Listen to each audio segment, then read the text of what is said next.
As I see it, Dan Melnick, who was working with Susskind at Talent Associates, said to Mel Brooks and to me at different times, he said, what are the two big films in the world today?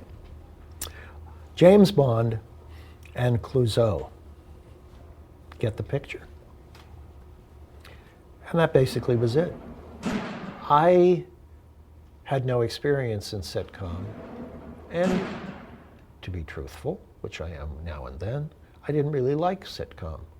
So it never occurred to me to try to look for sitcom writers. I was more interested in having friends around that I knew and could trust. But we were doing satire, and satire doesn't ordinarily come out of sitcom.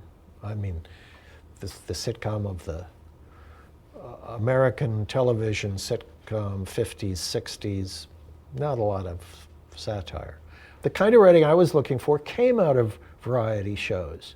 You know, guys who could do sort of bursts of interesting takes on current events, historical subjects, weird things. And also, since we had conceived of the show as a little movie rather than a little play, which sitcoms always were, and most of them still are, the only connecting thing being, unfortunately, the laugh track. And I'd never written a little TV play.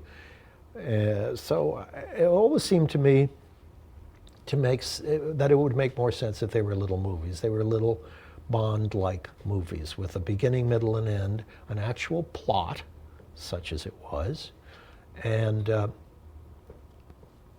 ancillary characters that could come in from everywhere, from all over the place to augment our main people.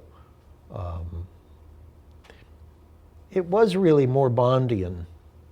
I mean, you could argue that that Smart was more Clouseauian, but the setting was more Bondian, and so I thank both of the inventors of both those people, as I have so often in the past. I gave assignments to the writers, rewrote whatever needed rewriting, wrote some of the scripts, and tossed around ideas about what to do next, what to do to make it more interesting. But basically, most of it was conferencing with the writers. And we started with 6 guys, with 3 teams. Wonderful writers, all of them. And added 1 or 2 or 3 outsiders along the way, probably more, because I've forgotten. But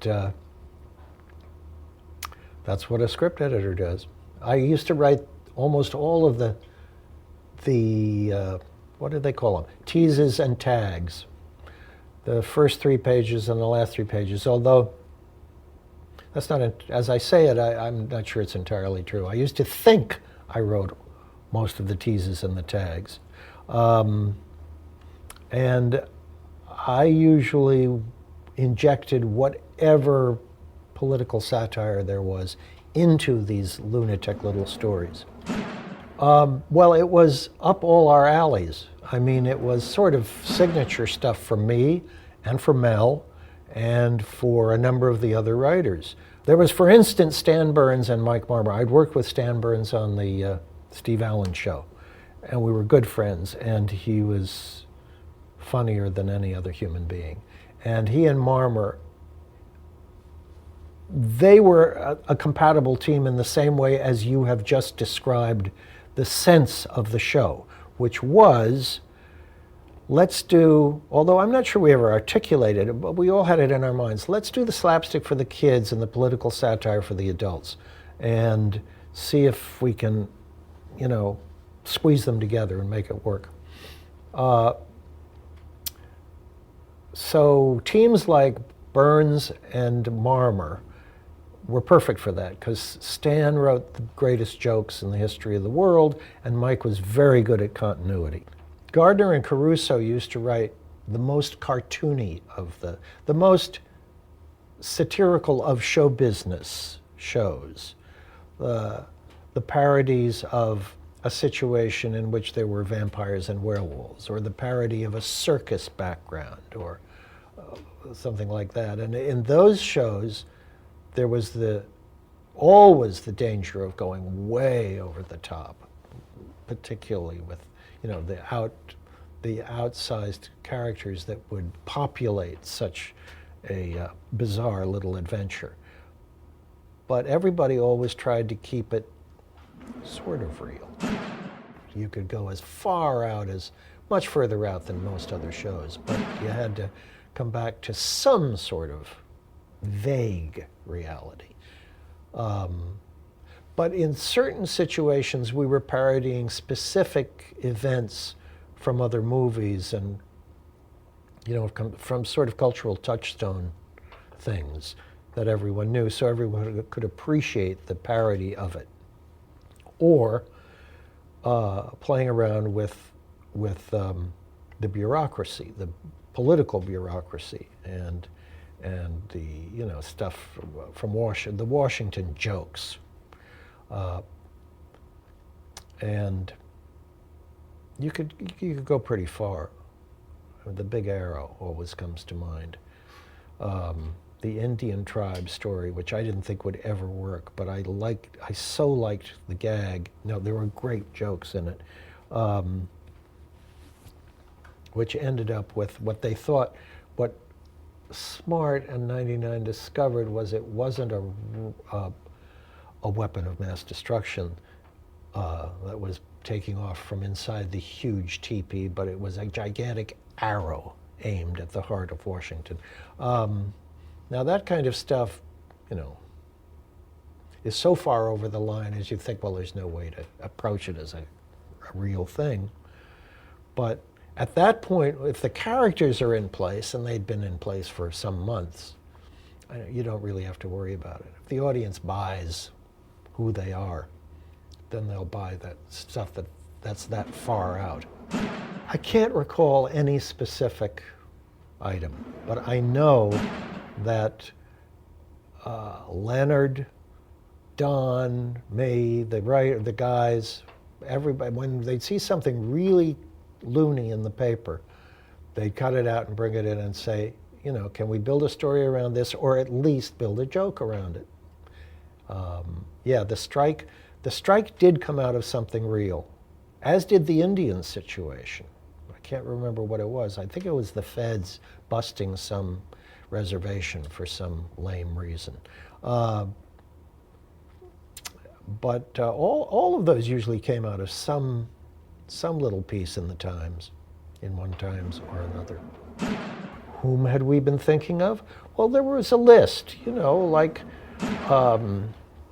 Orson Bean and Tony Randall and Tom Poston. There were quite a few names, all of which would have pleased me.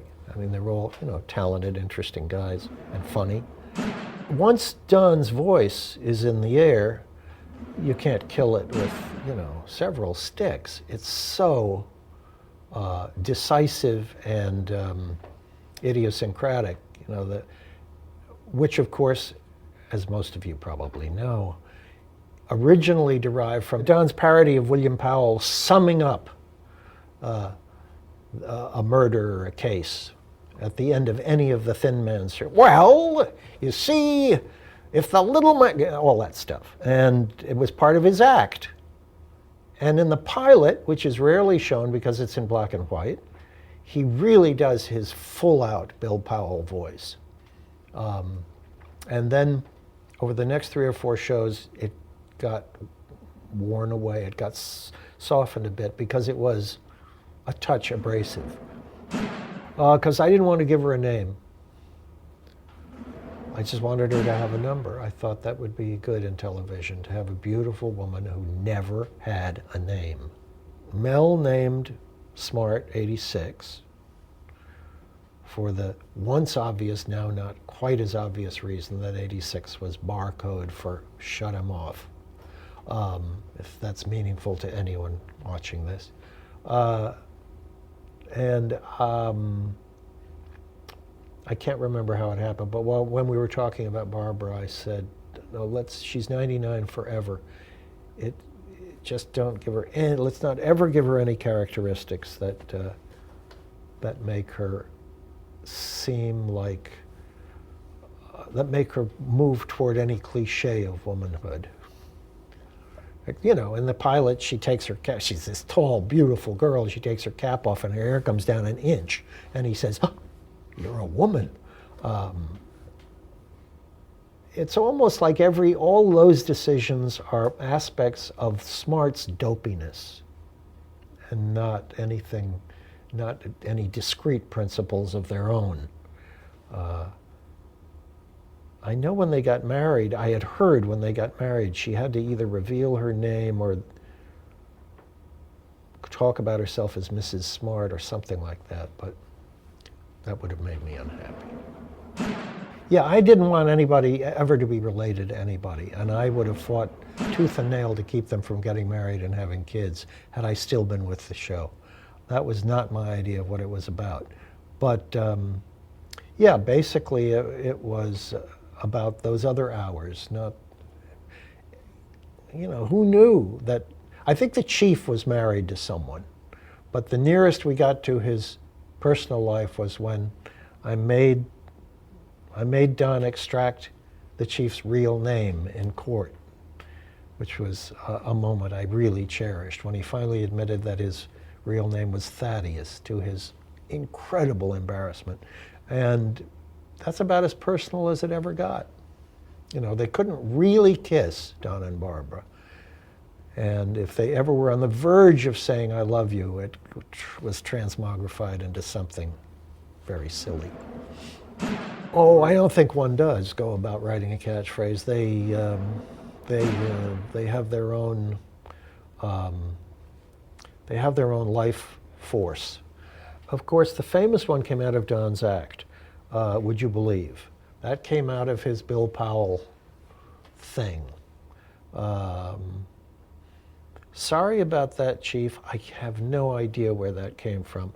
And it seemed to me, well, it's a little generic to be a line that's going to be repeated anywhere in the world. And then I was doing some research on a script I was writing about the Vietnam War, and there were some live pickups in this audio tape I had on the streets in Saigon, and there I heard it over and over again. Sorry about that, Chief, from GIs.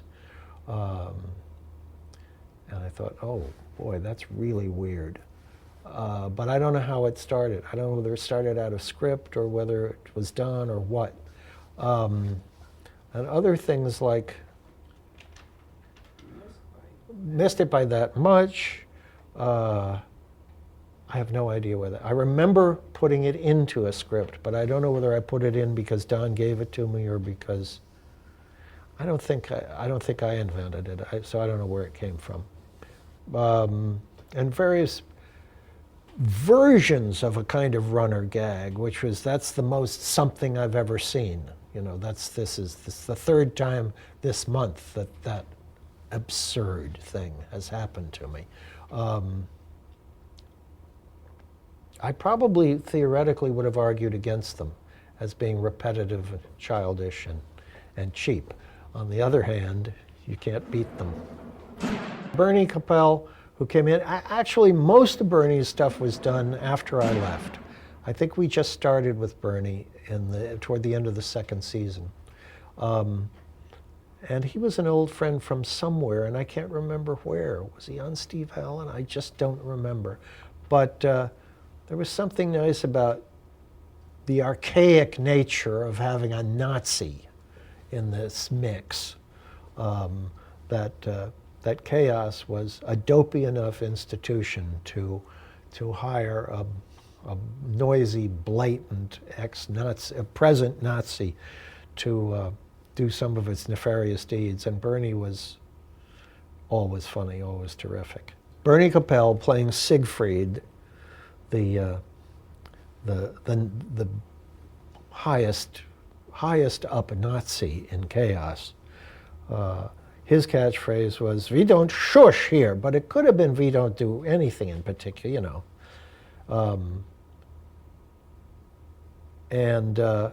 I don't know who wrote it. I don't know where it came from, whether it came from a writer or an act or something. If Mel had been there, I would have certainly thought that he would have done it, because it's almost out of the producers. We invented an awful lot of peculiar gadgets, which gave rise, I guess, to Inspector Gadget. It was, yeah, and of course they're really fun to invent, and they're fun to do when they work. Sometimes they're more clumsy than funny, but still, stuff like, you know, his fake arms that he got out of because they weren't real arms when they were tied to something always amused me. A lot of it too is, I had a certain background in silent film comedy. I don't mean I never was in silent films, but I had a love of them and a fairly wide knowledge of them. And a lot of that stuff comes out of the Keaton Chaplin tradition. $1 Million Legs, a favorite film of mine, a W.C. Fields film, along with about 9 other of the most famous comedians in early film history, is filled with very get-smartian stuff. It has an element of political satire, an element of parody to it, and a lot of also the Olympics is a background. It's very physical comedy, and that kind of stuff was very influential in what we did, I think. The Cone of Silence only was used in the first 6 shows, I think, maybe 3 times. I loved the Cone of Silence and would have used it more, but it was kind of hard to get to. The 2 guys had to be alone in the office for some reason, and there were only so many gags you could play on it. The shoe phone was used a lot more than that, I think, because it was handy to have in times of trouble. But yeah, the physical, the prepared physical gags are useful up to a point. And then, but there were also, I mean, we had the lab, which of course was lifted straight out of James Bond, where many, many actor friends came to invent certain things. I'm deeply sorry to say that nobody ever called from any government or quasi-government institution to say, you know, you're treading on dangerous ground here. Please keep these fabulous ideas to yourself. No. Nor was I ever called to say, would you like a tour of the secret, museum of weird things that have been invented to kill people with, which I would have liked. The Arab sheiks we couldn't get away with any longer. The book of political correctness has changed to a certain extent. We probably would have trouble with Harry Hu, Joey Foreman at his best.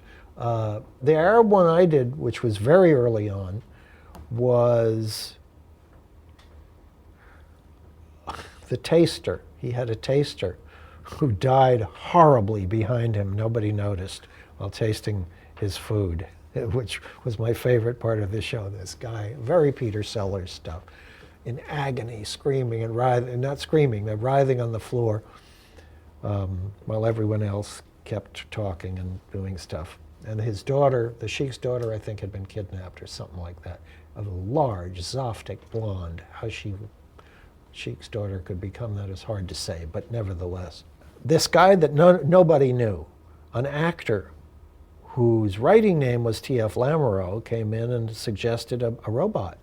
And I thought, geez, I don't know, that's science fiction. That's sort of a different category. And then I said, but we'll play around with it, you know, do the story and see if it makes sense. Thus was born Jaime. And a terrific addition to the group of weirdos. Jaime was a great character because he was even sillier than smart when it came to the literal interpretation of events. You know, Kill the light, Jaime.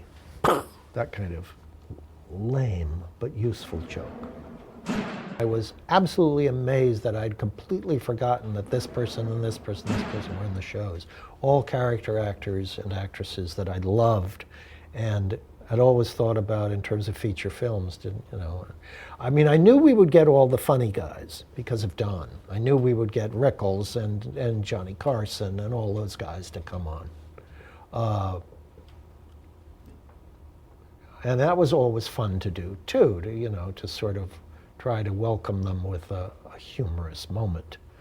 But I'm really surprised at all the interesting actors that were on it. It's weird to me now that I was never in one of them. I don't know why. I guess it never came up because I've been in a lot of the stuff that I've done, but it never even was thought about. But part of the good thing about all that is having all your friends work at least once.